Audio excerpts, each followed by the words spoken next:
Encryption is the digital lock that keeps your data safe. Every time you send a message, check your bank account, or browse a secure website, encryption is working behind the scenes. It scrambles your information into unreadable code called ciphertext, so only someone with the right key can unlock it. Without encryption, anyone on the same Wi-Fi could see everything you do online. It's not just for spies, it's for everyone, every day. Think of it as writing a secret note in a code only you and your friend understand. Encryption ensures your data stays confidential, unaltered, and proves you are who you say you are. When a service says it's end-to-end encrypted, only you and the recipient can read the message, not even the company. This protects your conversations, financial details, and personal files from prying eyes. Encryption is the foundation of digital privacy and security. Understanding it is the first step to protecting your digital life. There are two main types of encryption: symmetric and asymmetric. Symmetric encryption uses the same key to lock and unlock data, fast and efficient, but sharing the key securely is tricky. Imagine one house key shared between you and your roommate. If someone intercepts it, your security is gone. Asymmetric encryption solves this by using two keys: a public key to lock, encrypt, and a private key to unlock, decrypt. You can share your public key with anyone, but only you have the private key to read the messages. It's like a mailbox. Anyone can drop in a letter, but only you can open it. Asymmetric encryption is slower, so it's used to exchange keys, not large files. In practice, both methods are combined. Asymmetric encryption shares a secret key, then symmetric encryption handles the heavy lifting.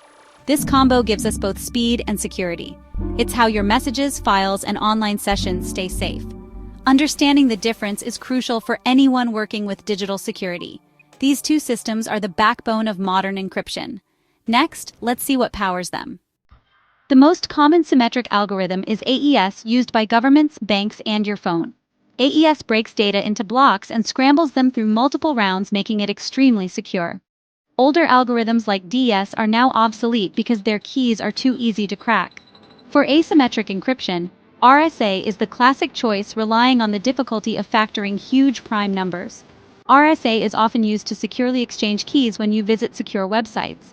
ECC, or elliptic curve cryptography, is a newer, faster alternative that offers strong security with smaller keys. ECC is ideal for mobile devices and apps like Signal and WhatsApp. These algorithms are the engines behind your digital privacy. They keep your data safe whether you're messaging, banking, or just browsing. The right algorithm depends on the task speed, security, and device power all matter. Let's see how this plays out in your daily life. Encryption is everywhere in your messages, your banking, and your emails. Messaging apps use ECC to lock your texts, only the recipient can unlock them. Online banking uses RSA to agree on a secret key, then AES to protect your session. Email services like ProtonMail use encryption by default, and tools like PGP add extra protection. Symmetric methods are fast for big data. Asymmetric methods solve the key sharing problem. The internet combines both for maximum security. If you're heading into tech, understanding encryption is essential. You'll need to choose the right algorithm, know the risks, and explain how your product keeps data safe. Don't just memorize terms, experiment, build, and see encryption in action. In a world built on data, knowing how to protect it is your most valuable skill.